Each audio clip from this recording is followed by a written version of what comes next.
and this is Kingdomino. Kingdomino right here. It's like Kingdom and Domino, in case you didn't know. This is a game that is a lot more popular than I thought. Winner, Game of the Year, Kingdomino, Spiel des Jahres, something like that. That's a pretty hefty reward. I see it on different boxes of good games and stuff, but I never can pronounce it, which is okay. But basically what you're doing in this game is you're making a 5x5 kingdom, and so you've got these dominoes that are 1x2, and they've got two different sides on them. So one might be a wheat field and the other might be woods, like just straight up woods. You're trying to get as many of the same type together as you can, and you're building off of your stuff. There's some rules with how you place them. They have to be adjacent to at least one common type, but you have a starting tile that's all wilds. So really nice, really didn't come into a lot of problems where we couldn't lay tiles all that often.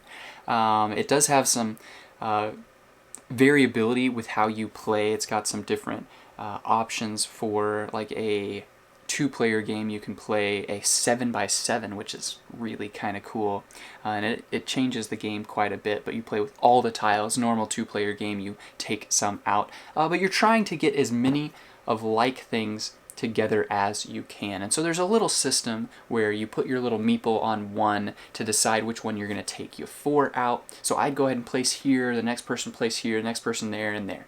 And so whoever's at the top gets to take theirs, and then their meeple, they get to choose first of the next 4 where they want to go. And so there's a little bit of a mini game in that respect, to where you're trying to, well, I'll put my meeple at the top, even though I don't want this domino as much. I just want to see what's next because I really need a certain thing, and I'm hoping that it will come out next time. Because there are crowns, and these crowns are how you actually get your points. And so if there's a wheat field, let's say I have 4 wheat fields in a group, but I don't have any crowns, I actually don't get any points. You're going to multiply the number of like squares you have together. So if I have 4 wheat fields and one of them has a crown in it, I would get 4 times the 1 crown.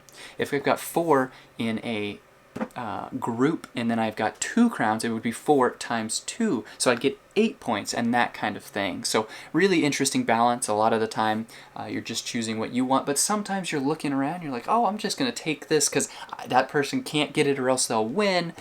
So really interesting. Plays very, very quickly, very straightforward, nice balance of some strategy, this and that. So a game that I really did enjoy, and we played 3 times when we played, just because it's so quick. Great game for 2 players, great game for 3 players, great game for 4 players. Doesn't change all that much, except with when you're placing the meeples. If you're playing a 2-player game, you only play with half the tiles, and you go back and forth. You each get 2 of them instead of 1, so that does change up the game a little bit as well. But overall, very impressive, nice game, popular one as well. So if you've not heard of this game, hopefully that gives you a little bit of a touch and a taste of Kingdomino right here, what it is, what it does, and why it may or may not be right for you.